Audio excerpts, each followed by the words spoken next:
تو یوں اگر دیکھا جائے تو ان کی تو تیاری دکھائی دیتی ہے، اور دوسری طرف وزیر اعلیٰ پنجاب کا ہے، وہ ان کا بھی روٹ لگ چکا، یعنی یہ اثرات تو نظر آ رہے ہیں کہ کسی وقت بھی اعتماد کا ووٹ لیا جا سکتا ہے۔ البتہ ایوان کے اندر جو ہے معمول کے مطابق جو ہے کارروائی جاری ہے، اپوزیشن اس صورتحال کے لیے کتنی تیار ہے؟ کیونکہ یہ ایک اچانک ڈیولپمنٹ ہوئی ہے نا، شاید اپوزیشن پوری طرح سے اس کے لیے تیار نہیں تھی، ان کا کیا رد عمل ہے اس وقت ہال کے اندر؟ رانا ثناء اللہ صاحب سے جب میری آج ملاقات ہوئی یہاں پر پنجاب اسمبلی آئے، تو ان کا یہ کہنا تھا کہ ہمیں جو ہے وہ خدشات ہے کہ آج وہ کسی بھی صورت جو ہے وہ گنتی کروا سکتے ہیں، اعتماد کا ووٹ لے سکتے ہیں، لیکن ہمارے پاس تمام ABC اور پلان موجود ہیں۔ اطلاعات یہ مل رہی ہے کہ اگر وہ کہتے ہیں کہ اعتماد کا ووٹ لیا جائے تو وہ کورم کی نشاندہی کر سکتے ہیں۔ یوں اگر کورم کی نشاندہی ہوتی ہے تو وہاں پر بھی گنتی والا پروسیس شروع ہو سکتا ہے، اور اس کے علاوہ وہ اگر یہ زبردستی یا کوئی ایسا اقدام وہ کہہ دیتے ہیں کہ ہمارے 173 نہیں، ہمارے 187 یا 6 موجود ہیں، تو کل پھر یہ معاملہ عدالت میں جائے گا۔ اپوزیشن تو یہی کہتی ہے کہ اگر یہ زبردستی ہو بھی جاتا ہے اور نمبر پورے نہیں ہوتے، اپوزیشن احتجاج کرے گی اور کل اس معاملے کو لے کے عدالت میں جائے گی۔ بہت بہت شکریہ، بہت شکریہ حسن رضا ہمارے ساتھ موجود تھے پنجاب اسمبلی سے۔ اس موضوع پہ مزید بات کرتے ہیں۔ پاکستان کے ممتاز سینئر ماہر آئین و قانون جناب بیرسٹر سلمان اکرم راجہ ہمارے ساتھ لاہور سے موجود ہیں۔ بہت بہت شکریہ بیرسٹر صاحب۔ یہ فرمائیے گا کہ اب لگتا نہیں ہے کہ کسی بھی صورت سے اعتماد کا ووٹ لیے بغیر، اس کی کاؤنٹنگ ہوئے بغیر کوئی چارہ ہے؟ پنجاب اسمبلی میں بہت طویل عرصے سے ایک مخمسے کا عالم ہے، بہت ہی کنفیوژن ہے، کئی ہفتوں سے، کئی مہینوں سے یہ صورتحال ہے، اور اب یہ معاملہ لاہور ہائی کورٹ میں ہے، جہاں پر آج بار بار اس بات کی بات ہوئی کہ جو فل کورٹ تھی وہ بار بار اس بات پہ اصرار کر رہی تھی کہ اعتماد کا ووٹ بہرحال لینا ہے۔ لگتا یہ ہے کہ جو حکمراں اتحاد ہے اس نے یہ بھانپ لیا ہے کہ اب اس کے بغیر چارہ نہیں ہے، اور اسی لیے اب اس قسم کی خبریں آ رہی ہیں کہ شاید اب اگلے ایک آدھ گھنٹے کے اندر، ایک دو گھنٹے کے اندر یہ اعتماد کا ووٹ ہو جائے۔ جی بظاہر ایسا ہی لگتا ہے، اور اگر نمبر ان کے پورے ہیں تو اعتماد کا ووٹ لے لینا چاہیے۔ یہ عدالت کا بھی تقاضا ہے، میں سمجھتا ہوں سیاسی طور پہ بھی یہ ان کے لیے ایک اچھی حکمت عملی ہوگی۔ اور یہ فرمائیے گا کہ اس کے لیے طریقہ کار بالکل صراحت سے موجود ہے کہ اعتماد کا ووٹ جب لیا جائے گا تو اس کا کیا پروسیجر ہوگا، کس طرح سے اس کا رن ڈاؤن ہوگا پورا؟ دیکھیں عام حالات میں تو رولز میں یہ ہوتا ہے، لیکن ایک پروسیجر ہے، لیکن اگر نمبر وہاں پورے ہیں اور اعتماد کے ووٹ میں کسی اور ممبر کے حق کی کوئی تلافی نہیں ہوگی، جو 186 یا 187 یا 188 ممبران ووٹ ڈالیں گے ان کا ووٹ بہرحال گنا جائے گا۔ کسی اور کو یہ کہنے کا حق نہیں ہوگا کہ میرے کسی حق کی جو ہے میرا حق زائل ہوا ہے، مجھے وقت چاہیے تھا، کیونکہ انہوں نے تو ووٹ ڈالنا ہی نہیں۔ ووٹ تو انہوں نے ڈالنا ہے جن کو وزیر اعلیٰ پہ اعتماد ہے۔ اگر وہ یہ سمجھتے ہیں کہ ان کو موقع مل گیا ہے اور انہوں نے ووٹ ڈال دیا ہے تو پھر اعتراض کی گنجائش نہیں رہے گی۔ اعتراض وہاں ہوتا کہ اگر کچھ ممبران یہ کہتے کہ ہم نے ووٹ ڈالنا تھا وزیر اعلیٰ کے حق میں، لیکن ہمیں وقت نہیں ملا چونکہ نوٹس نہیں دیا گیا، ہم آ رہے تھے اور ہمارے آنے سے پہلے ووٹ کرا دیا گیا اور وزیر اعلیٰ ووٹ نہ لے سکے۔ ایسی صورت ہو پھر تو دیکھا جا سکتا ہے کہ ان کو قاعدے کے مطابق نوٹس کیوں نہیں دیا گیا، لیکن اگر ووٹ پڑ جاتا ہے اور وزیر اعلیٰ کے حق میں پڑ جاتا ہے تو پھر کوئی اعتراض کی گنجائش نہیں ہوگی۔ تو اچھا، اور طریقہ کار کیا ہے؟ یہ شو آف ہینڈ سے ہوگا، کاؤنٹنگ ہوگی، کس طریقے سے ہوتا ہے؟ جی اس میں یہ اوپن ہی ہوگا، اس میں نو کانفیڈنس میں تو علیحدہ علیحدہ بٹ جاتی ہیں، یہاں پہ بھی ایک طرف چلے جائیں گے ارکان ایوان کے جو حق میں ہیں وزیر اعلیٰ کے، ان پہ اعتماد رکھتے ہیں، وہ اسمبلی کے ایوان میں ایک جانب جو ہیں وہ جا کر کھڑے ہو جائیں گے اور اپنا اپنا نام جو ہے وہ وہاں لکھواتے جائیں گے۔ تو اب ویسے یہ معاملہ کیونکہ اس میں بے پناہ تنازع ہے، بظاہر یہ لگ رہا تھا آج تک اگر یہ ووٹ نہیں ہوتا اور پھر یہ چیلنج نہیں ہوتا کہ یہ معاملہ بہرحال ایک بار پھر لاہور ہائی کورٹ پہنچے گا، پھر وہاں سے پھر یہ سپریم کورٹ پہنچے گا، اور شاید پنجاب اسمبلی کی قسمت کا فیصلہ اور شاید اس حکومت کا فیصلہ جو ہے بالآخر سپریم کورٹ میں ہی ہو۔ کم از کم آج کی جو کارروائی ہم لاہور ہائی کورٹ پہ دیکھ رہے تھے اس سے تو یہی اندیا مل رہا تھا۔ جی غالباً ایسا ہی ہوگا، لیکن اگر آج اعتماد کا ووٹ ہو جاتا ہے تو یہ ایک بہت بڑی پیش رفت ہوگی، اس کے بعد قانونی تنازع اگر کوئی کھڑا کرتا ہے تو وہ ٹھیک ہے، عدالتیں سن لیں گی، لیکن میری نظر میں کوئی بہت بڑا معاملہ پھر نہیں رہ جائے گا عدالت عالیہ کے لیے یا عدالت عظمیٰ کے لیے۔ ایک وزیر اعلیٰ نے ووٹ لے لیا اور اس کے بعد اور کیا ہے، اگر ارکان نے ایک اکثریتی نمبر کے ساتھ ان لیکن پہ اعتماد کر دیا آپ کو تو پتہ ہے معاملہ یہاں میری ہر نظر چیز میں ہوتی ہے ختم ہو بیر جاتا صاحب، ہے۔ اگر اپوزیشن نے کہا کہ بھئی یہ نمبرز اتنے نہیں تھے، اسپیکر نے غلط کاؤنٹنگ کی ہے، یہ 186 نہیں تھے، یہ 187 نہیں تھے، کچھ اس قسم کی بھی صورتحال اگر پیدا ہوتی ہے، مگر اسپیکر کا فیصلہ تو حتمی ہوتا ہے نا۔ جی جہاں تک نمبروں کا تعلق ہے، گننے کا تعلق ہے، اس حوالے سے تو بہت ہماری ماضی کے ہماری نظیر موجود ہے، فیصلے موجود ہیں کہ وہاں عدالت جو ہے دخل اندازی نہیں کرتی، اور میں امید کروں گا کہ یہ معاملہ شفافیت سے ہو، اس میں کوئی ابہام نہ رہے نمبر کے حوالے سے، وہ بہت بدقسمتی ہوگی ہمارے آئینی عمل کے لیے، ہمارے سیاسی عمل کے لیے۔ تو یہ اب اسپیکر صاحب کا فرض ہے کہ وہ انتہائی شفافیت سے جو ممبران ہیں ان کو موقع دیں اور ان کے نمبر گنیں۔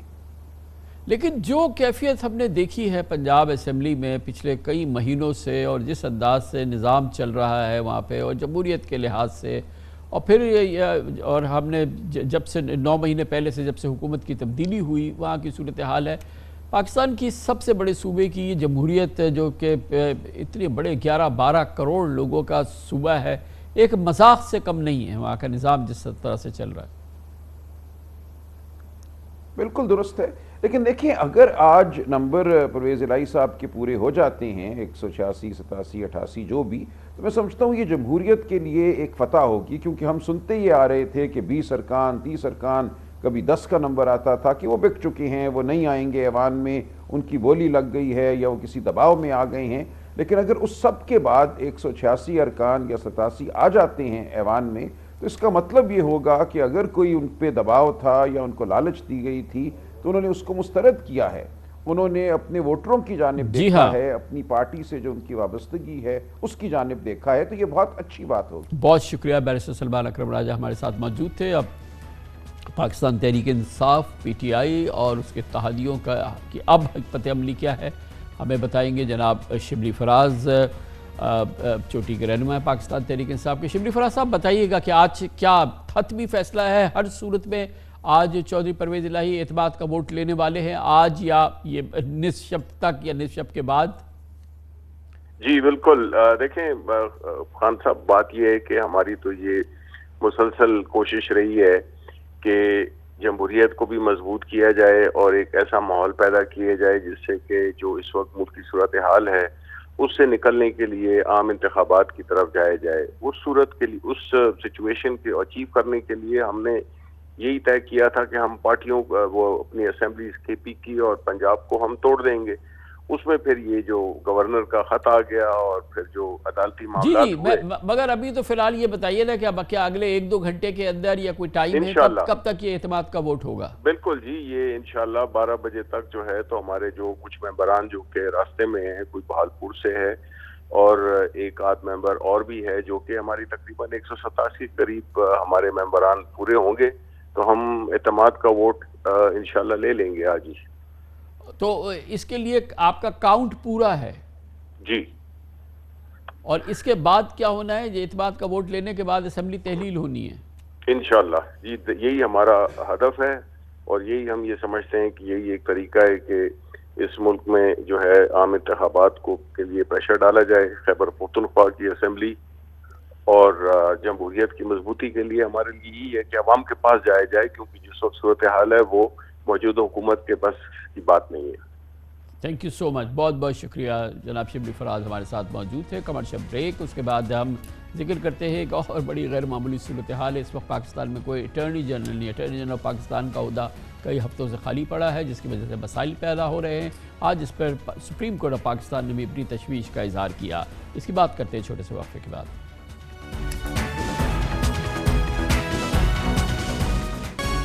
یقیناً تعجب کی بات ہے اور سپریم کورٹ آف پاکستان میں بھی حیرانگی کا اظہار کیا جا رہا ہے کہ پچھلے کئی ہفتوں سے پاکستان میں اٹارنی جنرل کا عہدہ خالی پڑا ہے، کوئی اٹارنی جنرل آف پاکستان نہیں ہے۔ آج سپریم کورٹ نے اس معاملے کا نوٹس لیتے ہوئے حکومت سے اگلے ہفتے جواب طلب کر لیا ہے۔ اس سے پہلے آپ کے علم میں ہوگا کہ پچھلے سال 12 اکتوبر کو دراصل اٹارنی جنرل اشتر اوصاف نے خرابی صحت کے باعث عہدے سے استعفیٰ دے دیا تھا، مگر وزیراعظم شہباز شریف نے انہیں فرائض جاری رکھنے کا کہا تھا، لیکن 23 دسمبر کو صدر عارف علوی نے اشتر اوصاف کا استعفیٰ منظور کر لیا تھا اور ایڈوکیٹ سپریم کورٹ منصور عثمان آوان کی بطور اٹارنی جنرل آف پاکستان نامزدگی کی منظوری بھی دے دی گئی تھی۔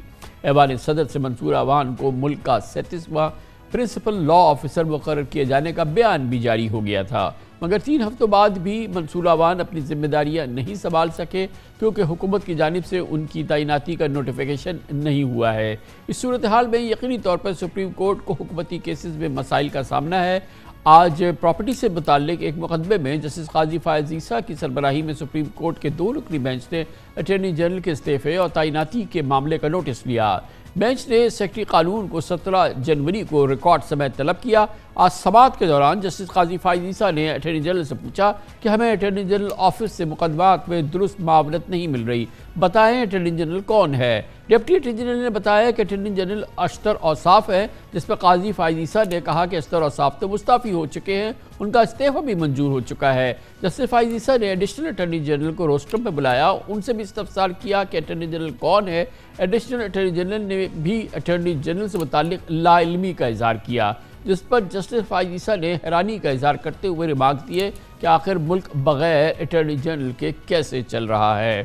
ایک بہت ہی گنجلک صورتحال ہے، اس پہ بات کرتے ہیں۔ ہمارے ساتھ موجود ہیں پاکستان میں لیگل اور سپریم کورٹ اور ہائر کورٹ کے بہت ہی عمدہ سینئر کارسپونڈنٹ حسنات ملک۔ بہت بہت شکریہ حسنات ملک صاحب۔ بہت ہی عجب سا ماحول، اس سے پہلے ہم نے دیکھا کہ کئی ہفتے بلکہ شاید چند مہینے وزیر قانون کا عہدہ خالی تھا، اب یہ اٹارنی جنرل کا عہدہ خالی، اور یہ تو بہت ہی ایک عجیب و غریب صورتحال ہے کہ ایک صاحب کا نام اناؤنس ہو گیا، ان کے پریزیڈنٹ نے اپروول کر دی اور اس کے بعد حکومت جس نے کہ ان کا سلیکشن کیا تھا ان کا نوٹیفیکیشن نہیں کر رہی اور اٹارنی جنرل آف پاکستان کا عہدہ خالی ہے۔ بہت ہی ایک کمپلیکیٹڈ سچویشن لگ رہی ہے۔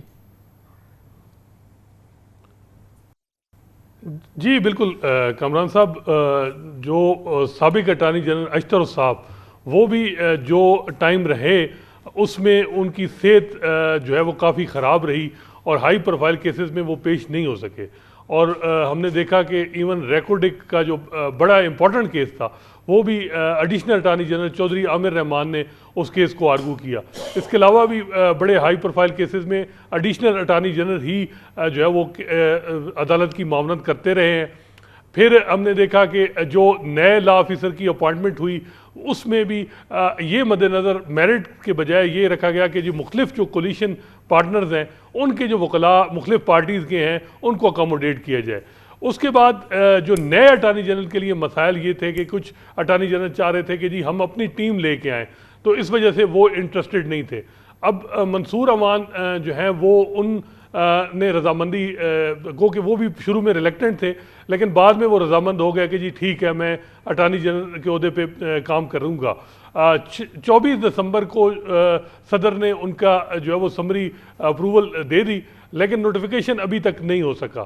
اس حوالے سے جو حکومت سے بات کی جائے تو 2 آراء آ رہی ہیں۔ ایک تو یہ ہے کہ جی منصور آوان جو ہائی پروفائل کیسز ہیں، جیسے آج وہ گورنر کو انہوں نے ریپرزینٹ کیا لاہور ہائی کورٹ میں، اس کے علاوہ سپریم کورٹ بار کی جو پٹیشن ہے تائیاد نیلی کے حوالے سے اس میں بھی وہ وکیل ہیں سپریم کورٹ بار کے اور اس پہ بھی ارلی ہیئرنگ کی درخواست دی ہوئی ہے، غالب امکان ہے کہ میں بھی وہ کیس بھی لگے۔ ایک بات تو یہ کی جا رہی ہے، لیکن جو زیادہ بات جو اب عموماً بار میں ہو رہی ہے اور جس پہ حکومتی لوگ آف دا ریکارڈ اس بات کو کنفرم بھی کر رہے ہیں وہ یہ ہے کہ جی 1 سیکشن عدلیہ میں وہ کوئی اس حوالے سے جو ہے وہ اس کے کوئی ریزرویشن ہے منصور آوان صاحب کے حوالے سے اپوائنٹمنٹ میں، اور وہ یہ نہیں کہ وہ کوئی ان کی جو ہے وہ کہ ان کی ریپوٹیشن کا معاملہ، وہ یہ ہے کہ جی وہ ینگ ہیں، ان کی جو عمر ہے وہ 44 سال ہے، کوئی ایسا جو اٹارنی جنرل ہو جو زیادہ ایکسپیرینس وکیل ہو وہ اس کو اٹارنی جنرل لگایا جائے۔ تو یہ بتائیں ہمارے ایک عام ناظرین کو کہ اٹارنی جنرل آف پاکستان کا عہدہ اور اس کا خالی رہنا وہ کیوں ایک سیریس معاملہ ہے، اور اس عہدے کی اہمیت، کلیدی اہمیت جو ہے وہ کیا ہوتی ہے؟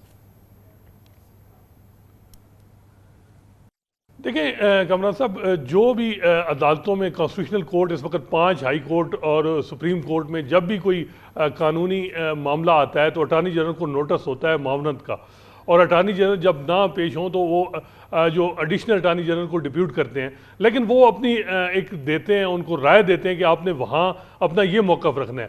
اس وقت صورتحال یہ ہے کہ جو تقریباً 150 کے قریب لا افسر پورے ملک میں ہیں، ان کو کہیں سے بھی انسٹرکشن نہیں مل رہی، اٹارنی جنرل کو عہدہ ہے نہیں۔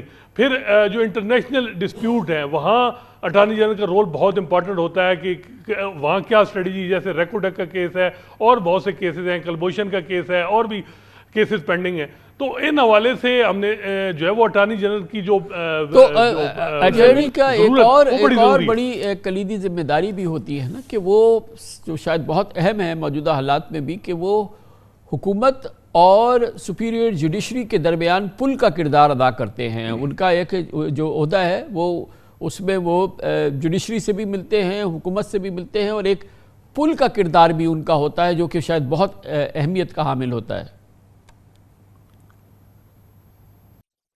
جی بالکل، یہ بجا فرمایا آپ نے، اور اسی وجہ سے جب بھی اٹارنی جنرل کی تعیناتی ہوتی ہے تو انفارملی چیف جسٹس سے پوچھا جاتا ہے، رائے لی جاتی ہے۔ اس دفعہ کوئی مس کمیونیکیشن ہوئی اور یہی ہے کہ اسی وجہ سے یہ ڈیلے ہو رہا ہے، اور جو ہے وہ ابھی تک نوٹیفیکیشن نہیں ہو رہا۔ اور لیکن ہم جو اس وقت بات ہو رہی ہے اس میں یہ ہے کہ جو انٹرنلی جوڈیشل ایک پالیٹکس ہے، اس کو بھی آپ اوور لک نہیں کر سکتے، اس میں یہ اپوائنٹمنٹ اس کی بھی نظر ہو رہی ہے۔ اور جیسا کہ آپ کو پتہ ہے کہ ججز کی تقرری سپریم کورٹ میں وہ 1 سال سے ایک بڑا ایشو چل رہا ہے، اور اس وقت بھی 2 ججز کی اسامیاں خالی ہیں۔ بہت بہت شکریہ حسنات ملک، ہمارے ساتھ اسلام آباد سے تھے۔ کمرشل بریک، اس دوران نیوز ہیڈ لائنز دیکھیں، جس کے بعد ہم اپنے پروگرام کے باقی حصے کے ساتھ واپس آئیں گے۔ ملک کی معیشت و کاروبار میں آج کل ہر سو اندھیرا زیادہ اور روشنی کم نظر آتی ہے، جبکہ IMF پروگرام کی بحالی میں تاخیر ملک کی اس معاشی ابتری کی صورتحال کو مزید سنگین بنا رہی ہے۔ مسلسل معاشی بدحالی کی منفی خبریں آتی ہیں، مہنگائی کی شرح، ایکسچینج ریٹ، زر مبادلہ ذخائر، شرح سود، ایکسپورٹس اور ریمیٹنسز کی صورتحال مایوس کن ہے۔ خطرناک بات ہے کہ تباہ حال معیشت کی وجہ سے صنعتیں، کمپنیز، فیکٹریز اور کارخانے دھڑا دھڑ بند ہونے کی اطلاعات آ رہی ہیں۔ کل ڈائمنڈ فوم انڈسٹری بند کر دی گئی، اس سے پہلے پاک سوزوکی، ملت ٹریکٹر، فرنٹیئر سیرامکس، نشاد چونیا، کوہ نور اسپننگ جیسی بڑی اور منافع بخش کمپنیز کی پیداواری یونٹس بند ہیں۔ ٹویوٹا بنانے والی انڈس موٹرز نے 12 دن کی بندش کے بعد اپنی پروڈکشن کا دوبارہ آغاز کیا ہے۔ 18 مقامی اور غیر ملکی میڈیسن کمپنیز کے 1 ہفتے سے آپریشن شٹ ڈاؤن ہیں، جبکہ متعدد صنعتیں اپنی پیداواری یونٹ چلانے کے لیے ہفتے میں 3 سے 4 دن تک ناغہ کرنے پہ مجبور ہیں۔ یہ صورتحال ہے، دوسری جانب بندرگاہوں پہ خام مال کے ہزاروں درآمدی کنسائنمنٹ کلیئر نہیں ہو رہے، ان پر ڈیمیجز لگ رہے ہیں اور بعض شپمنٹس کی نیلامی تک کی نوبت آ رہی ہے۔ صرف دالوں کے 6000 کنٹینرز پورٹ پہ پھنسے ہوئے ہیں۔ خام مال، مشینری اور پرزوں کی امپورٹس میں مشکلات اور LCs نہ کھولے جانے کی وجہ سے انویسٹرز اور صنعتکاروں میں مایوسی ہے۔ خبریں ہیں کہ صرف ٹیکسٹائل سیکٹر سے تقریباً 70 لاکھ افراد بے روزگار ہو رہے ہیں۔ دوسری جانب پلس کنسلٹنٹ کے حالیہ سروے میں 72% غریب متوسط پاکستانیوں نے ماہانہ اخراجات پورے نہ ہونے کا شکوہ کیا ہے۔ 45% لوگوں نے پارٹ ٹائم جاب یا اضافی نوکریاں کی مجبوری کا اظہار کیا ہے، اور دوسری جانب 2 ہفتے قبل اسلام آباد پولیس نے 1600 کانسٹیبلز کی اسامیوں بھرتیوں کے لیے 30,000 سے زائد اور خواتین اور نوجوانوں کا ہم نے ایک جمع غفیر دیکھا تھا جنہوں نے اس کے تحریری امتحان میں حصہ لیا۔ محض 7 گریڈ کی اسامی کے لیے مطلوبہ قابلیت میٹرک تھی، لیکن ماسٹرز کی ڈگری کے حامل ہزاروں افراد نے اس کے لیے اپلائی کیا۔ حالات کی سنگینی کے پیش نظر پڑھے لکھے نوجوان مجبوراً فوڈ ڈیلیوری یا چھوٹی موٹی ملازمت پر مجبور ہے۔ جو لوگ کوئی نہ کوئی نوکری کر رہے ہیں انہیں بھی اپنے روزگار کے مستقبل کی فکر ہے۔